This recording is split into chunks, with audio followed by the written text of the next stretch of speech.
Que Dieu soit béni, que Dieu soit glorifié. Bonsoir à tout le monde. Pour la grâce du Seigneur, nous avons ce privilège d'être là unis en son nom. Parce que le plus important, c'est la présence du Seigneur et la parole de Dieu qui va être annoncée. Vous savez, nous avons besoin de la parole. Amen. Et ça, nous allons le voir à travers la parole du Seigneur. Vous savez, ce que je fais ce soir, c'est contribuer à ce que les frères font toute l'année. Vous comprenez, je fais que simplement contribuer avec les frères. Hein? J'apporte un message, mais c'est les frères qui sont là, vos pasteurs. C'est eux qui font ce qu'ils doivent faire de la part du Seigneur. Il faut beaucoup prier pour eux aussi. Pour vos pasteurs, en ce moment il n'est pas là. Il m'a téléphoné, il m'a dit qu'il ne pouvait pas venir. Et il m'a dit, je peux venir, je viendrai, mais apparemment il n'a pas pu venir. Et il est pris. Et vous avez prié pour ça. Et laissons faire la volonté de Dieu. Amen. Toujours la volonté de Dieu. Vous savez, je vais lire un passage dans la parole du Seigneur. Ce passage se trouve dans Jean 1, verset 19. C'est juste ce verset. Et après quoi nous parlerons un petit peu de ce qui s'est passé ce jour-là. Jean 1, verset 19. Regardez. Il est dit comme cela. Voici le témoignage de Jean. Lorsque les Juifs envoyèrent de Jérusalem des sacrificateurs et des Lévites pour lui demander, toi, qui es-tu? Je répète un petit peu ce verset. Le plus important, c'est celui-ci. Voici le témoignage de Jean. Lorsque les Juifs lui envoyèrent de Jérusalem des sacrificateurs et des Lévites pour lui demander, toi, qui es-tu? Nous baissons nos têtes et nous prions le Seigneur. Seigneur, mon Sauveur, mon Dieu, mon Roi, mon Maître. Seigneur, c'est toi seul le Maître. C'est toi seul le dirigeant, c'est toi seul celui qui doit bénir. Seigneur, Dieu de puissant, je ne suis rien et tu es tout. Je ne peux rien, mais tu peux tout. Seigneur, combien nous savons, Seigneur, Dieu de gloire, que cette réunion a de la valeur à tes yeux. Seigneur, tu l'as voulu, tu l'as permis. Et cette réunion a été faite par ta volonté. Si les âmes sont ici, et si nous sommes là, c'est parce que toi, tu le permets. Seigneur Dieu de gloire, c'est pour cela que nous voulons te glorifier à toi seul. Parce que toi seul la mérite la gloire, l'honneur, la louange et l'adoration. Et les actions de grâce, mon Père et mon Maître. Seigneur, parce que tu es celui qui nous tient et nous maintient. Tu es celui qui nous fortifie, tu es celui qui nous conduit ce soir. Seigneur Dieu de puissance, tu connais l'auditoire, tu connais les cœurs et tu connais les vies. Seigneur, il n'y a que toi qui sais parler. Il n'y a que toi qui sais bouleverser les cœurs. Il n'y a que toi qui peux vivement toucher les cœurs pour qu'ils puissent venir à la connaissance réelle et véritable de ta parole. Pour que les cœurs soient repentants, Seigneur, et qu'ils puissent trouver ce que le monde ne peut leur donner. Seigneur, la vie et la vie en abondance. Seigneur, au nom de Jésus. Seigneur, je te prie, mon Père, les frères l'ont fait, moi-même je le fais. Seigneur, je te prie de te saisir de moi. Amen. Seigneur, et de parler à travers l'Esprit. Seigneur, et que les cœurs, Seigneur, au Dieu de gloire, et chacun de nous ne puissions sortir avec ta parole, parce que nous en avons besoin de ta parole. Au nom de Jésus, et pour la gloire de ton saint nom, merci mon Sauveur. Amen, Dieu de gloria. Amen. Voilà, que Dieu soit béni et que Dieu soit glorifié. Là, nous voyons un homme qui est Jean le Baptiste. C'était celui qui baptisait. Et la première parole qui a été dite, voici le témoignage de Jean, et c'est le plus important. Vous savez, on n'est pas là pour élever un homme, parce que celui qui doit être élevé, c'est le Christ. Amen. Jean était un homme, mais un homme qui a été envoyé par Dieu. Et ce qui est important et ce qui est merveilleux, c'est le témoignage de Jean. Vous savez, le témoignage, c'est ce qui parlera toujours. Parce que parler, on peut dire bien des choses. Mais le plus important, il faut que la parole soit accompagnée par le témoignage. Et là, quand il est parlé du témoignage, c'est le plus important. C'est le témoignage. Que Dieu soit béni et que Dieu soit glorifié, parce que des gens vont venir vers lui. Des gens de Jérusalem vont venir parce que ça les étonnait. Ils étaient étonnés de voir les gens, comment ils venaient. Pourquoi? Pourtant, si on lit la Bible, il n'a jamais fait un miracle. Jamais, jamais, jamais. Et maintenant, vous savez, on vit dans des temps, il faut que les gens voient un miracle. Et pourtant, c'est que la parole de Dieu qui est le plus important. Le miracle, Dieu peut le faire. Dieu n'a pas changé. Dieu peut faire des miracles extraordinaires, des choses qui sont incapables aux hommes ni aux professeurs. Dieu peut le faire. Ça, il n'y a pas de problème. Il n'a pas changé. Mais ce qui est important, et dans les temps où nous vivons, c'est la parole de Dieu. La parole de Dieu, c'est Christ lui-même. Et c'est ça le plus important. Alors, les gens vont venir, ils vont lui demander. Vous savez, les questions qu'ils vont lui demander, ce n'est pas n'importe quoi. Et nous voyons réellement que c'est un homme réellement, un homme qu'on apprécie, un homme qu'on peut parler de lui. C'est un homme merveilleux. Pourquoi? Parce qu'il fait le travail du Seigneur. Un homme que quand ils vont venir vers lui, ce sont des sacrificateurs et des lévites, ils vont venir vers lui. Ils vont lui poser la question parce qu'ils sont envoyés de Jérusalem en leur disant, mais qui es-tu? Toi, qui es-tu? C'est pas normal. On dirait que toi, tu sors d'une autre planète. Toi, tu n'es pas comme les autres. Toi, tu es habillé normalement, et l'habit qu'il avait, c'était un habit simple, il n'était pas compliqué, lui. Hein? Alors, il était en plus dans le désert, et les gens accouraient. Alors, ce n'est pas normal, c'est quelque chose que ça travaille les gens, ça travaille les consciences, ça travaille les vies. Ce n'est pas normal, ça. Et vous savez, c'est jamais normal quand on vit la vie de Dieu, vis-à-vis des gens. Les gens doivent voir réellement une vie chrétienne, une vie d'amour envers Dieu, un témoignage que Dieu veut. Nous sommes des enfants du Très-Haut, et nous sommes la lumière du monde. Et nous sommes une lumière qui n'est pas faite pour mettre sous la table, elle est pour mettre sur la table, pour que les gens puissent voir réellement. Comment? En vivant la vie de Dieu. Cet homme portait un témoignage, à un tel point que les gens vont lui poser la question. Et vous savez, la question qu'ils lui ont posée, ce n'est pas n'importe quoi. Ils vont lui dire comme cela, es-tu le Christ? Es-tu le Messie? Es-tu celui qu'on doit attendre? Es-tu celui-ci? Es-tu le Christ? Et lui va dire, non, je ne suis pas le Christ. Regardez en quelle hauteur les hommes ils sont en train de lever. Il faut faire toujours attention parce que l'ennemi est tellement puissant. Parce que lui si Dieu l'a fait tomber sur cette terre comme un éclair, c'est parce que leur cœur s'y trouvait dans son cœur, l'orgueil. Il a été précipité sur la terre. Et lui, ce qu'il veut susciter, c'est toujours ça. Et que Dieu nous garde à travers cela. Parce que lui, il va dire, non, je ne suis pas le Christ. Regardez comment on l'élève. À une hauteur au Christ, le Messie. Il va dire, non, je ne suis pas le Christ. Alors tu es, je ne dis pas le Christ, tu es Élie. Parce qu'ils attendaient qu'Élie arrive. Parce que c'était dit ça. Tu es Élie. Je ne suis pas Élie. Ah bon? Tu n'es pas le Christ, tu n'es pas Élie, tu es le prophète. Je ne suis pas un prophète. Il est là, ils sont en train de le pousser. Mais ce qui est important, c'est le témoignage. Que Dieu soit béni et que Dieu soit glorifié. Voilà ce qui est important. Il va dire non, parce que vous savez, dans les temps où nous vivons, et ça on le voit, il y a les internets, il faut faire attention, mais on regarde, il y a des hommes, c'est des stades. Et ceux qui cherchent, c'est de pouvoir être célèbre, d'être élevé, être considéré. C'est ça que les gens, il y a des gens, des serviteurs, qui sont dits serviteurs, mais ils ne le sont pas. Ils ne sont pas conduits par Dieu. Et ces gens-là aiment bien la célébrité, ils veulent qu'il soit élevé. Et des fois, moins que lui, parce que lui, on le traite comme le Christ, le Messie, comme Élie, et comme le prophète. Et il y a des gens, moins que cela, ils se croient les maîtres. Je dis, Seigneur, quelle erreur, quel danger pour ces gens-là. Se croire quelque chose. Nous sommes ce que nous sommes par grâce et miséricorde.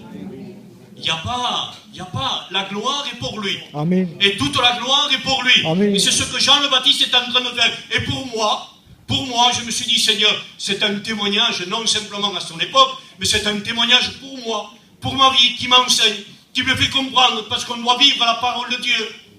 Et là, nous voyons cet homme, que Dieu soit béni et que Dieu soit glorifié. Il va dire alors, si tu n'es pas le Christ, tu n'es pas Élie, tu n'es pas le prophète, tu es quoi alors? Parce qu'il y a des gens qui nous ont envoyés pour que nous, on aille rapporter quelque chose, parce que tu nous dis, tu passes ça, mais tu es qui alors? Tu es qui? Et lui va dire, moi, je suis la voix qui crie dans le désert. Je suis la voix. En voulant dire, je suis rien, moi. Je suis simplement que la voix. Que Dieu soit béni et que Dieu soit glorifié. En voulant dire, Dieu m'a choisi pour faire un travail et je fais ce que Dieu me dit de faire. Mais je suis simplement que la voix. C'est tout. Voilà la réponse de Jean le Baptiste. Que Dieu soit béni et que Dieu soit glorifié. Pourquoi? Parce que lui, il ne voulait pas qu'il soit vu. Lui, la seule chose qui lui intéressait, c'était seulement être entendu. Amen. Non pas vu, entendu. Amen. Et c'est le plus important. Là, on ne voit pas un homme. Là, on vient écouter la parole de Dieu. Amen. On ne donne pas la gloire à un homme. Il a bien prêché. Ce n'est pas ça. Nous sommes la voix. Amen. La voix qui crie dans le désert. Que Dieu soit béni. Quand on crie, c'est pour appeler quelqu'un. Et là, ce soir, il est en train de t'appeler. La parole de Dieu est en train de t'appeler. Parce que dans ton cœur, c'est un désert. Et vous savez, un désert, il n'y a rien. Dans un désert, quand le soleil tape, ça fatigue. Et toi aussi, tu peux être fatigué dans ton cœur. Un désert, il n'y a rien. Il n'y a pas de verdure. Il n'y a pas. C'est stérile. Il n'y a rien qui peut pousser. Il n'y a pas de fruits. Et dans ton cœur, c'est pareil. C'est un désert. Il n'y a rien. Tu es fatigué. Tu es quelqu'un qui ne peut pas porter du fruit parce que la Bible le dit. Que le premier fruit que l'homme doit porter, c'est le fruit. Le premier fruit, c'est le fruit de la repentance. C'est le premier fruit que l'homme doit apporter. C'est-à-dire que si l'homme n'apporte pas et se repent pas, il n'apporte pas de fruit. C'est-à-dire qu'il est dans son cœur, c'est un désert. Un désert. Et ce que Dieu veut faire, dans sa grâce, il se sert des hommes pour être la voix et pour crier dans le désert. Que Dieu soit béni. Il écrit dans le désert. Il est la voix. Pourquoi? Parce que Christ est la parole. Christ est la parole. Amen. La Bible dit qu'il s'est fait chair.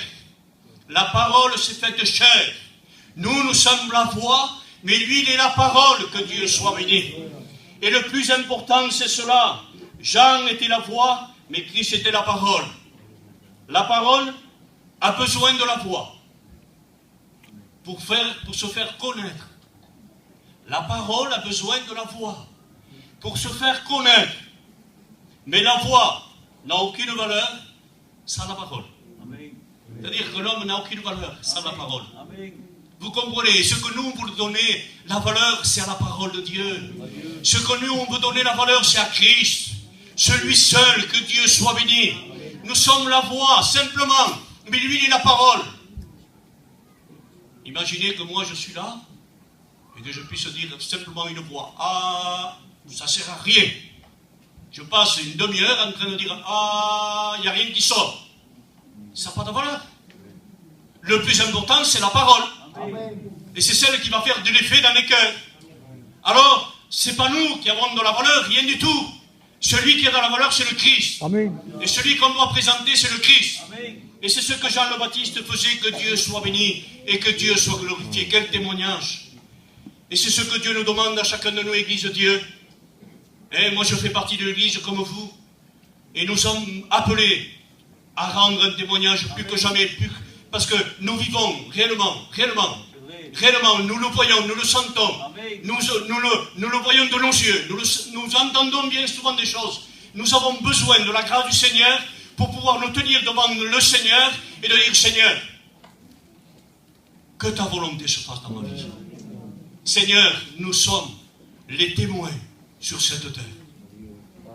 Nous vivons les derniers temps et nous ne voulons pas nous laisser troubler par quoi que ce soit.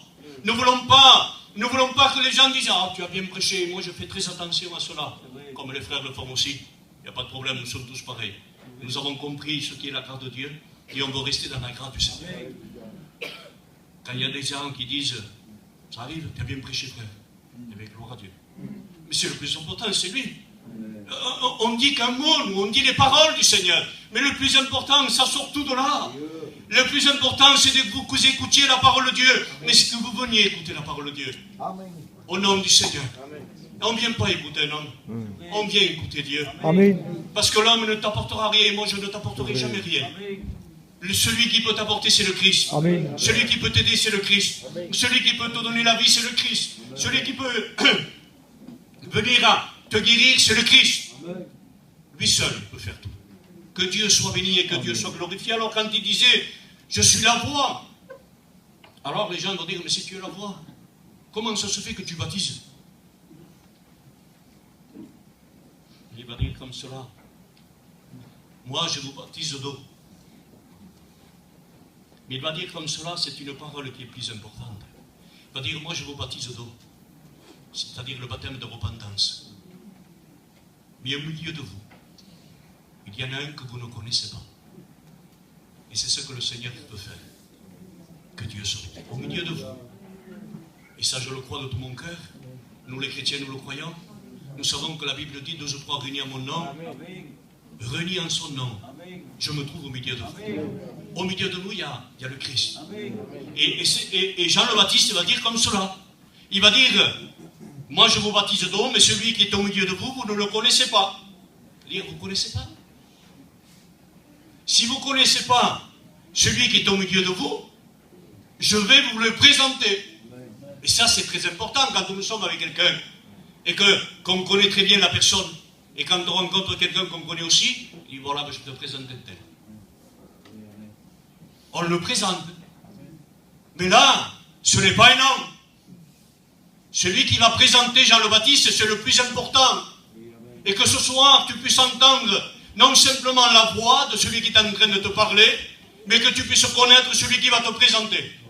Parce qu'il va dire comme cela, après être la voix dans le désert, que Dieu soit béni, et que Dieu soit glorifié, cette voix va dire comme cela. Parce que il va, voilà l'agneau de Dieu, qui ôte le péché du monde. Voici l'agneau de Dieu. Je me suis trompé, parce qu'il y a 2 façons de le dire. Et ça, vous allez le comprendre pourquoi. Il va dire, voici l'agneau de Dieu qui ôte le péché du monde. Il le présente comme un agneau. Vous savez, des fois, il y a des gens, peut-être pas ici, mais des fois chez nous, ça peut arriver, que quand on dit, le berger, vous êtes des brebis, il y a des gens qui se sentent gênés. Comment? C'est pas pour offenser quelqu'un, c'est pas pour rabaisser quelqu'un, c'est pour démontrer réellement qu'une brebis, c'est sans défense. Il a besoin d'un berger. Le Maître, le Créateur et le Tout-Puissant, il est présenté, lui, comme l'agneau de Dieu qui ôte le péché du monde, un agneau. C'est-à-dire, ce n'est plus les gens qui apportent un agneau, c'est l'agneau de Dieu. Il vient du ciel, celui-là. Il vient du ciel. Parce que l'agneau que les Juifs apportaient, c'était des offrandes, ils le faisaient chaque jour. Mais cette offrande-là, c'était pour couvrir le péché, C'était pour couvrir simplement. Et le lendemain, il fallait qu'il y retourne. Mais là, il dit bien, voici l'agneau de Dieu qui ôte le péché du monde. C'est-à-dire, il ôte. Et quand le Seigneur est en train de faire un travail dans les cœurs, il enlève le péché. Comment il enlève? En payant de sa vie.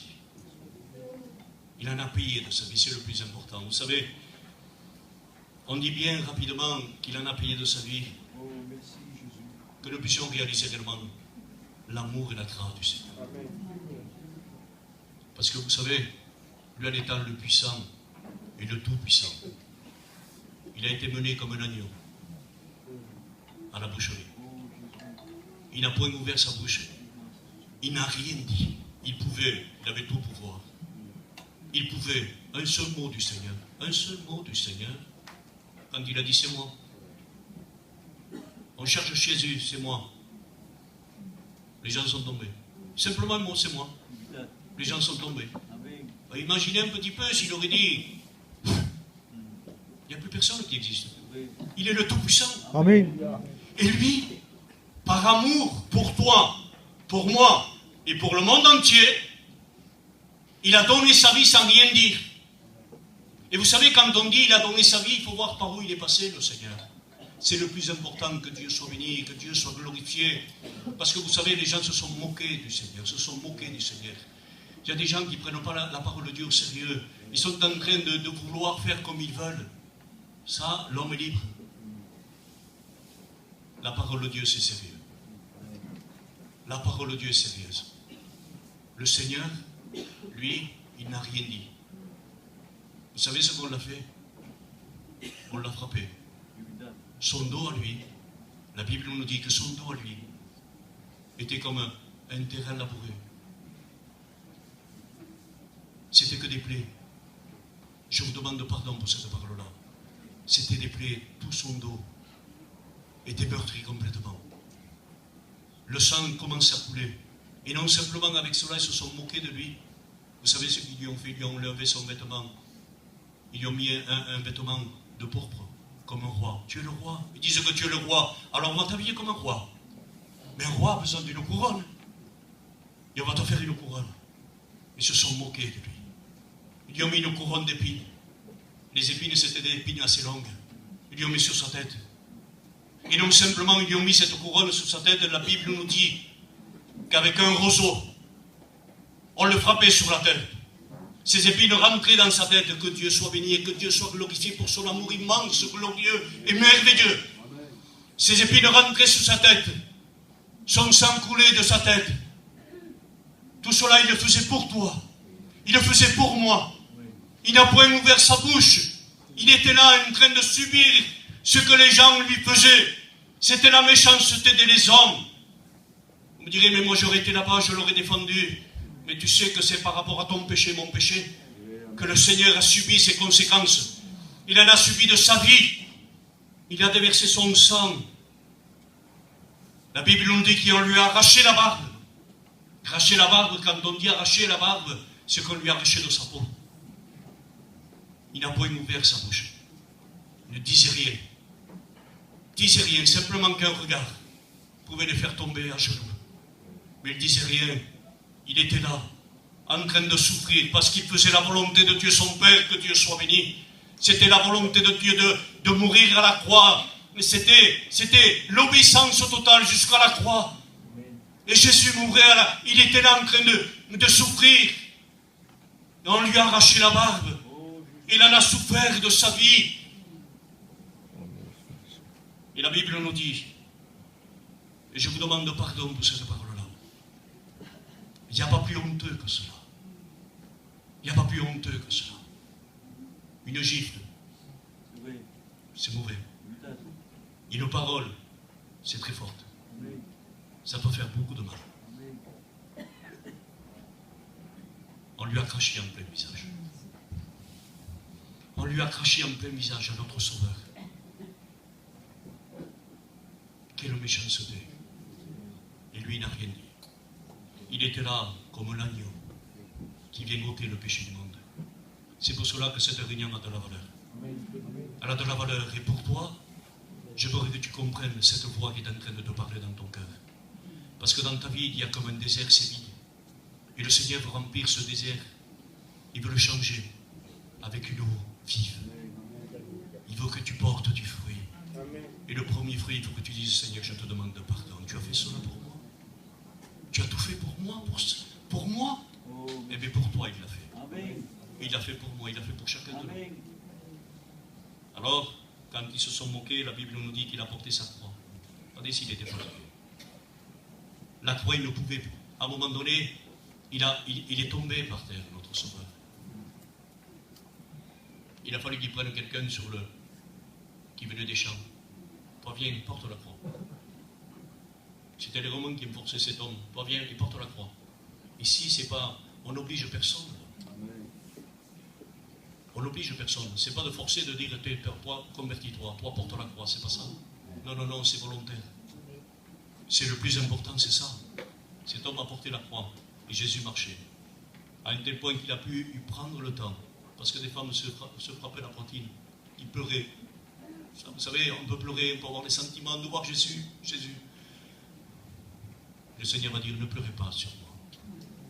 On va dire, je suis obligé de faire ça. Je suis obligé d'aller à la croix pour vous. Il faut que j'y aille. Ne pleurez pas sur moi. Pleurez sur vous, sur vos enfants. Sur vous, sur vos enfants. C'est-à-dire, faites attention à cela. Ne prenez pas la Bible comme des sentiments. Non, non, non, ce n'est pas des sentiments, ce n'est pas des émotions. Ce sont des convictions. C'est une conviction, c'est une conversion totale, réelle et véritable. C'est de rencontrer le Christ. Le message le plus important, c'est la croix. C'est le seul moyen pour que les hommes soient sauvés. Et là, nous voyons que Jean le Baptiste le présente. En voulant dire, vous ne le connaissez pas, je veux vous le présenter pour que vous puissiez vous acquérir cette grâce. Voici l'agneau de Dieu qui ôte le péché du monde. Il le présente. Et nous le présentons aussi. Parce qu'il n'y a qu'un seul moyen pour toi. Pour que tu en sois sauvé, pour que les hommes soient sauvés. Pour que tu puisses trouver la paix et partir de ce lieu avec la paix du Seigneur, il faut que je te présente le Sauveur. L'agneau de Dieu qui ôte le péché du monde, qui ôte ton péché. Alors, la Bible nous dit que quand il a présenté, vous savez, comme j'ai dit que les frères sont en train de faire du travail toute l'année, vous savez, c'est un travail de la parole de Dieu. Il y a des miracles comme cela. Une réunion instantanée, boum, la personne le convertit. C'est très rare. C'est très rare, mais ça existe. Des personnes, une réunion bouleversée. D'autres pas. Il y a un travail qui se fait, c'est normal. C'est normal, pourquoi? Parce que la Bible dit que Dieu attire les gens à Jésus. Mais comment il les attire? En les enseignant. Pourquoi? Parce que nous, on ne savait pas, et la parole de Dieu nous enseigne, nous apprend. Et c'est ce que la parole de Dieu est en train de faire avec les serviteurs. Ils sont en train de vous enseigner, ils sont en train de vous éclairer. Jusqu'où? Pourquoi je dis cela? Parce que quand Jean le Baptiste l'a présenté, voici l'agneau de Dieu qui ôte le péché du monde, la Bible nous dit que le lendemain, Jean était encore là. C'est-à-dire que c'est encore la grâce. Le lendemain, Jean était encore là. Et Jean, voyant Jésus qu'il passait, il va dire comme cela, voilà l'agneau de Dieu, c'est tout. Au départ, il a présenté voici, c'est-à-dire il est présent. C'est le moment favorable pour l'accepter comme sauveur et maître. Mais quand il dit voilà, c'est-à-dire qu'il va passer. C'est-à-dire qu'il y a un temps. En ce moment, il y a le temps de la grâce, mais à un moment donné, ça va passer. Il a été présenté comment? Voici, voilà l'agneau de Dieu. C'est-à-dire entre voici et voilà, ce sont deux choses différentes. C'est-à-dire il y a la première fois, et après quoi, il y a la seconde fois. La seconde fois, il passe, là c'est fini. Mais pourquoi je dis cela?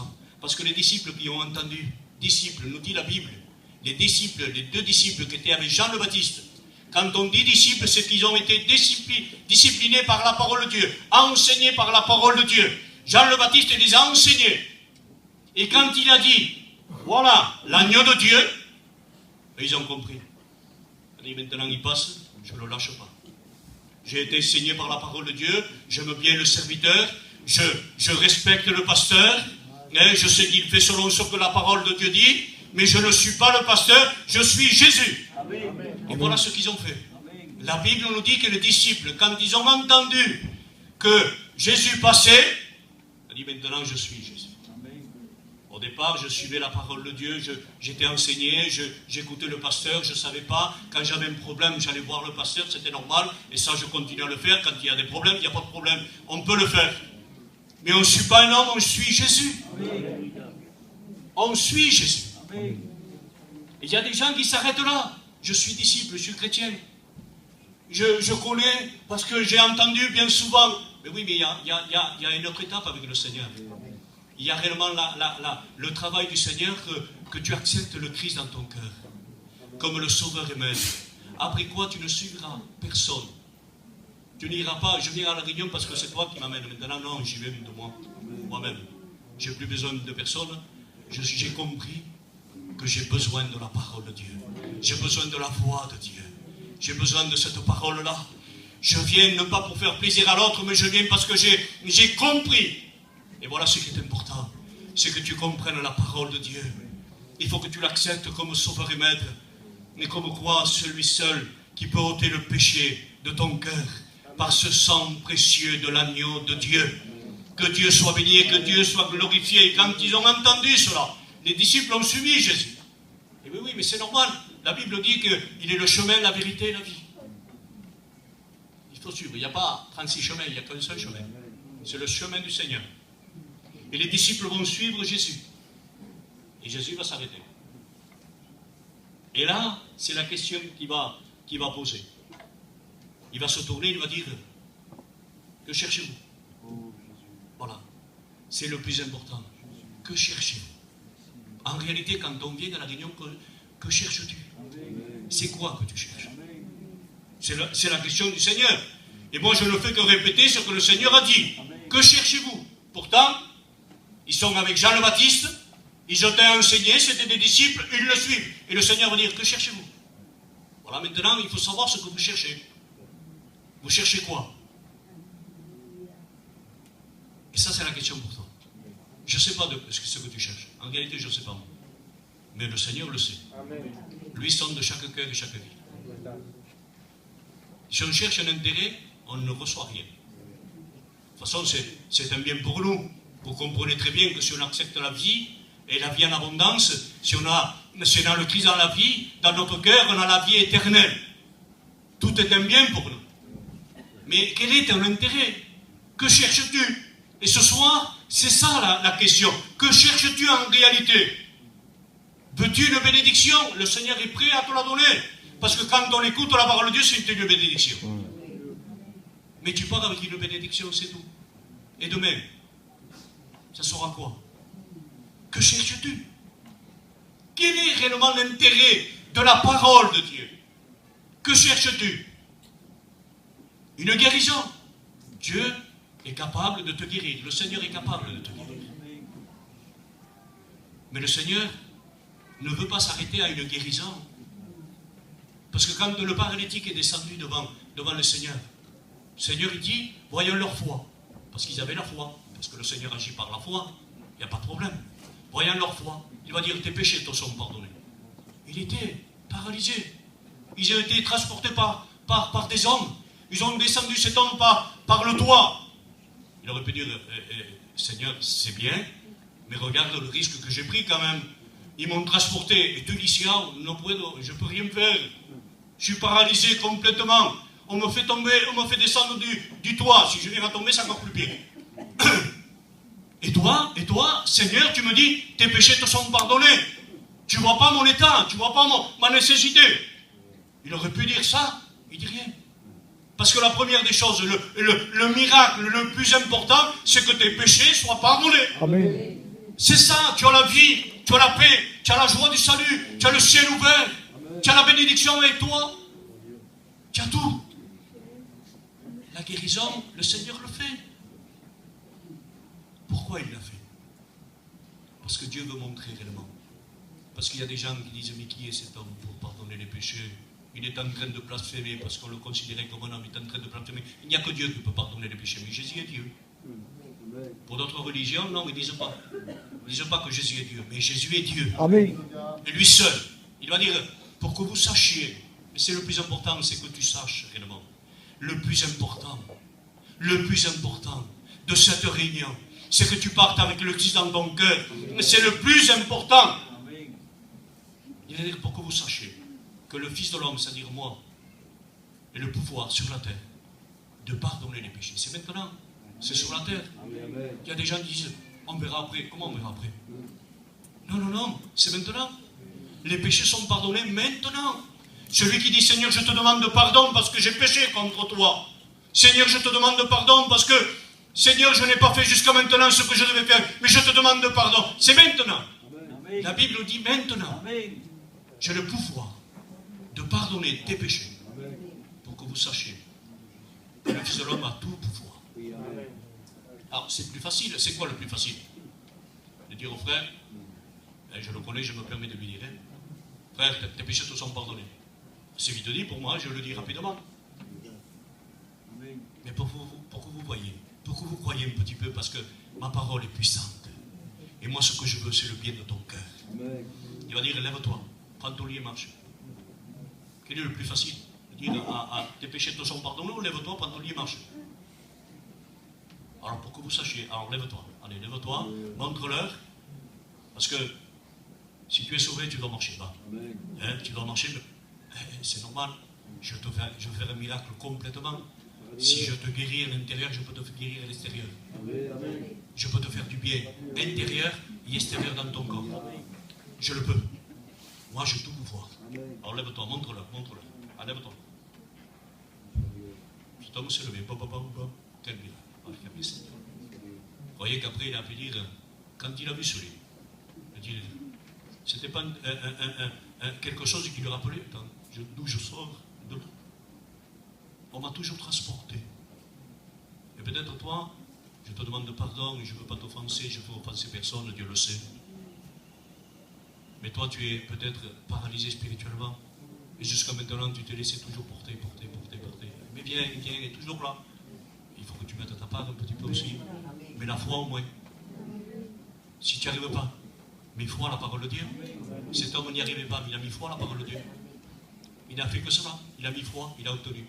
Si toi tu mets foi, tu obtiens. Et c'est pour cela que le Seigneur leur a dit que cherchez-vous. Et ce soir, la question t'est posée. Pour que tu ressortes. Non pas comme tu es rentré. Non pas comme tu es rentré. Mais différemment. Alors ces hommes, ils vont dire, Seigneur, où demeures-tu? On va dire, nous voulons rester avec toi. On veut rester avec toi. Et vous savez, le plus important, c'est ça. Où demeures-tu? Le Seigneur n'avait pas de demeure. La Bible dit qu'il n'avait même pas un endroit où poser la tête. Il n'avait pas. Et lui, il dit, suivez-moi. Il a dit, ma demeure. Vous savez où elle est? Parce que la tête, elle n'avait pas d'endroit où reposer sa tête. N'avait pas d'endroit où il n'avait pas d'endroit où reposer sa tête. Une tête repose sur un corps. Vrai ou faux? C'est normal, sinon ça serait bizarre. Une tête se repose dans un corps. C'est-à-dire que Jésus, lui, il est la tête. Et nous sommes le corps de Christ. C'est-à-dire, tu veux savoir où je demeure? C'est ici. Si tu rencontres le Christ dans cette église, c'est ton église après. C'est là où le Seigneur veut t'amener. On va dire maintenant, c'est chez toi. C'est ta maison. Tu comprends? C'est ta maison. C'est pas tu nais ici, tu vas ailleurs. Non, tu nais ici, tu restes ici. C'est normal. Tu es né. C'est ta maison. Amen. Ça deviennent tes frères et tes sœurs. Et nous formons la maison de Dieu. Que Dieu soit béni et que Dieu soit glorifié. Voilà où le Seigneur veut t'amener. Dans ce lieu-là. Non pas à droite, à gauche. Vous comprenez? Je vous demande pardon, et Dieu le sait, que je parle avec mon cœur. Amen. Et sans faire du mal à personne. Celui qui va à droite, à gauche, il n'a jamais rien compris. Je vous demande pardon pour cette parole-là. Parce que quand on est né dans une maison, on fait partie de la maison. Ça ne veut pas dire que quand il n'y a pas de réunion ici, on peut aller autre part. Ça c'est normal, je le fais moi. Et je suis pasteur. C'est pas gênant, au contraire, on aime la parole de Dieu, on va s'alimenter autre part. Mais notre église, elle est là. Et c'est ce que le Seigneur est en train de montrer. Quand ses disciples ont dit, Seigneur, le Seigneur lui a demandé, que cherchez-vous? Où demeures-tu? En voulant dire, on veut être avec toi, Seigneur, on veut écouter la parole de Dieu. Mais vous voulez écouter la parole de Dieu, vous voulez être avec moi ici. Je suis ici, moi. Je ne suis pas ailleurs, je suis ici. Dans d'autres églises, le Seigneur il dit, mais tu es né ici. C'est ta famille. C'est normal. Quand un homme se marie, allez, on parle entre gitans, hein? Quand un homme se marie, la femme le suit son mari. Vrai ou faux? Pourtant, il y en a des femmes qui veulent rester avec leur famille, et ça c'est sûr. Hein? Et ça c'est très dangereux. Très dangereux parce que ça pose des problèmes après. Mais normalement, quand une fille se marie, elle suit son mari. Ah, c'est normal. C'est normal. Il s'est marié, elle suit son mari. Pourquoi il le suit? Parce qu'il aime. Il fera des bons plats et tout ce qui s'en suit parce qu'il aime son mari. C'est pas un mariage de dire je me marie avec toi mais je reste avec ma famille. C'est quoi ça? Si tu ne me veux pas, c'est pas possible. Et là c'est pareil. Quand on aime le Seigneur, qu'on a fait une rencontre avec le Seigneur, on reste ici. On aime le Seigneur et on aime nos frères. Nous sommes une famille. C'est normal. Après, si l'homme va aller chez son beau-père 15 jours, c'est pas mauvais. Il y va avec sa femme 15 jours. C'est pas mauvais. Mais il revient toujours à la demeure. Vous comprenez? Et là, c'est pareil. C'est ce que le Seigneur veut faire. Que Dieu soit béni, que Dieu soit glorifié. Le plus important, je vous le dis au nom du Seigneur. Et plus que je vais, je considère la grâce du Seigneur que Dieu m'a fait dans mon cœur. Et plus je vais, je me dis, Seigneur, le message qu'il faut, c'est la croix, Seigneur. Même pour nous, qui sommes des serviteurs et même des chrétiens, nous avons besoin de la croix. Amen. Nous avons besoin de ça. C'est vrai, Amen. Alors, comprenez le sacrifice de Jésus. Lisez la Bible simplement, pas connaître toute la Bible. Lisez le passage où le Seigneur a fait ce qu'il fallait faire pour nous. Et acceptez la grâce de Dieu. Parce qu'aujourd'hui, c'est le temps du salut. Demain, je ne le sais pas. D'ici une heure, je ne sais même pas où je suis. Moi, je ne fais pas peur à personne. Au contraire, je dis ce qui est une vérité. Et que vous savez, que je sais, alors sachons prendre ce que Dieu veut te donner. Il a donné son agneau à lui, pour toi. Mais considère toujours la croix. Ne pas dire, ah c'est bien, j'accepte la croix, oui. Considère les souffrances de Jésus. Considère-les. Et quand tu considéreras de plus en plus les souffrances de Jésus, tu l'aimeras de plus en plus. Parce que si on considère très peu, on aime peu. Si on considère beaucoup, on aime beaucoup. C'est normal. Nous baissons nos têtes et nous remercions le Seigneur. Seigneur, je te loue, je te rends grâce, mon Père.